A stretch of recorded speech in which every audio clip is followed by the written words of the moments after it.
শীতকালের শুরুটাই হচ্ছে রুচির দুর্ভিক্ষ কাটিয়ে ওঠার একমাত্র সময়। সারা বছর একঘেয়েমি সবজি খেতে খেতে যখন গালের মধ্যে বিষাদের একটা প্রাচীর পড়ে যায়, তখন এই বাহারি রকমের সবজিগুলোই আপনার স্বাদকে ফিরিয়ে আনতে সাহায্য করে। হ্যালো ভিউয়ার্স, আসসালামু আলাইকুম। কেমন আছেন সবাই? মিতাস ডায়েরির নতুন আরও একটি ব্লগে আপনাদের সবাইকে স্বাগত জানাই। আমি মিতা আছি আপনাদের সাথে। অনেকদিন ধরেই চাচ্ছিলাম বাজারে ফুলফিলভাবে শীতকালীন সব রকমের শাকসবজি উঠে গেলে একদিন সব রকম সবজি বাসায় নিয়ে এসে এরকম একটা সবজি বানিয়ে খাবো।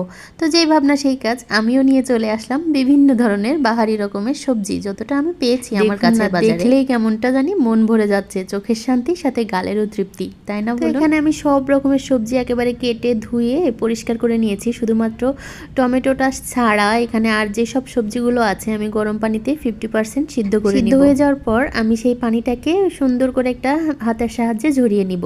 এতে কিন্তু শাকসবজি যে কাঁচা একটা আলাদা রকমের গন্ধ থাকে, এটাও কিন্তু সম্পূর্ণভাবে চলে যায়। রান্নাবান্নার রেসিপি আর কি বা বলবো বলুন, এক একজন তো এক এক রকমভাবে রান্না করতে পছন্দ করে। তবে আমি রান্নাবান্নার ক্ষেত্রে বিশেষ করে সবজি রান্না করলে একটা আলাদা, যেমন সরিষা বাটাটা আমি সব সবজিতেই ব্যবহার করার চেষ্টা করি। এটা দিলে আমার স্বাদটা অনেক ভালো লাগে। পর্যায়ে মশলাটাকে সবজির সাথে ভালো করে কষিয়ে আমি একটু গরম পানি এখানে দিয়ে দিচ্ছি। আমি চেষ্টা করি শাকসবজি বা মাছ মাংস রান্নার ক্ষেত্রে গরম পানিটাই দেওয়ার। এক্ষেত্রে রান্নাতে যেমন সময়টাও কমে এবং রান্নার গুণগত মান। দেখুন এখানে আমার সবজিটা রান্না প্রায় শেষ। এ পর্যায়ে আমি কিছু ধনেপাতা উপর থেকে অ্যাড করে দিব। ওই যে বলে না, এ স্বাদের ভাগ হবে না।